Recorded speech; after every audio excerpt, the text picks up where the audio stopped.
kami hampir sampai pada kesimpulan bahwa masif, sistematik, dan terstruktur itu benar-benar terjadi dengan kualitas kadar pelanggarannya yang jauh lebih dahsyat ketimbang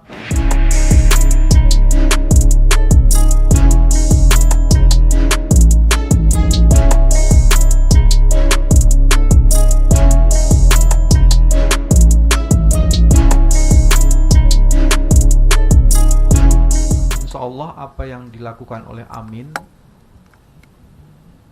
akan bekerja sama nantinya dengan seluruh civil society yang juga mempunyai concerns yang sama. Ada kawal pemilu, ada jaga suara rakyat, ada kecurangan pemilu.com. Ada 5-6 organisasi ini, insya Allah nanti kita akan coba melakukan konsolidasi untuk bersama-sama melihat dan mendalami berbagai kecurangan yang terus terjadi ini. Itu bagian pertama yang penting. Bagian yang kedua, semua persoalan ini sebagian besarnya memang ada proses di mana manajemen kepemiluan tidak dilakukan secara baik. Berkali-kali saya dengar Mas Ari mengatakan bahwa kami meminta dilakukan audit terhadap IT. Ada 2 surat sudah dikirimkan ke KPU, dan terakhir ada surat ke Bawaslu untuk meminta KPU menindaklanjuti atau melakukan audit terhadap, tapi itu tidak dilakukan. Sehingga kemudian kita mendapatkan hari ini masalah-masalah yang berkaitan dengan sistem IT KPU yang tiba-tiba shutdown dan informasi-informasinya yang sebagiannya tidak bisa diakses. Yang ketiga, kalau kemudian semua bentuk kecurangan itu dikategorisasi, sebenarnya ada 3. 1, seluruh kecurangan yang berkaitan dengan angka, dengan elektoral. Tadi dijelaskan, Mas Amin menjelaskan, sebagiannya Mas Ari menjelaskan. Ada yang berupa kekhilafan, ada yang berupa kesengajaan. Itu semuanya angka. Sebagai contoh, saya kebetulan untuk luar negeri, saya masuk di Malaysia, saya masuk di Kinabalu, dan di situ ada angka yang fantastis, Mas.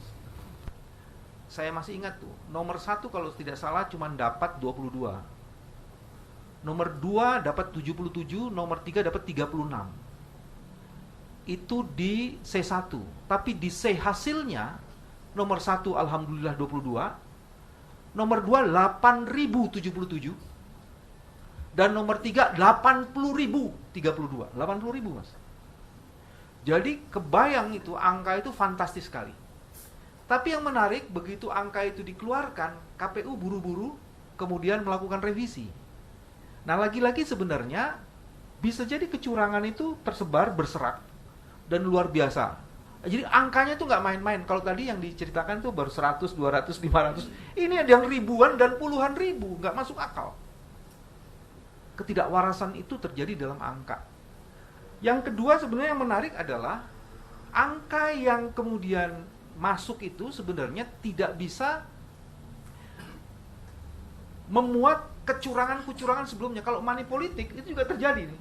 Yang berserakan tuh money politik itu yang tercermin menjadi angka. Angka itu yang sebagiannya ditulis tidak benar. Jadi money politiknya itu juga dahsyat luar biasa. Angkanya sebagian juga ada, bukan hanya KPU, ada yang dicoblos-coblosin langsung. Nah, itu juga ada soal. Nah, yang ketiga yang tadi Mas Ari sebagian besar mengatakan, itu adalah soal lembaga penyelenggaranya. Lembaga penyelenggaranya ada KPPS yang mengarahkan, atau petugas TPS yang mengarahkan lansia, ada yang tidak memberi ruang pada saksi. Itu hampir sebagian besar informasinya adalah berkaitan dengan independensi, integriti dari orang yang disebut dengan KPPS. Itu bagian yang jadi kecurangannya itu seperti itu. Nah, kalau kemudian ini diletakkan kepada cita-cita Amin, semuanya itu mendorong pada satu kesimpulan, kuantitas itu tidak berbasis pada kualitas penyelenggaraan pemilu. Sehingga klaim kemenangan itu menjadi tidak valid karena kuantitas yang dirumuskan itu tidak berbasis pada kualitas penyelenggaraan pemilu yang diatur oleh undang-undang. Yang lebih menyedihkan lagi sebenarnya, legalitas yang dihasilkan itu sama sekali tidak mempunyai dasar legitimasi. Mas SS, Mas Sudirman tadi mengatakan seperti itu. Kalau kecurangan terjadi, integritas tidak terjadi, fairness tidak terjadi, bagaimana legitimasi bisa dibangun atas legalitas kuantiti yang tadi dikemukakan? Kami hampir sampai pada kesimpulan bahwa masif, sistematik, dan terstruktur itu benar-benar terjadi dengan kualitas kadar pelanggarannya yang jauh lebih dahsyat ketimbang tahun-tahun sebelumnya.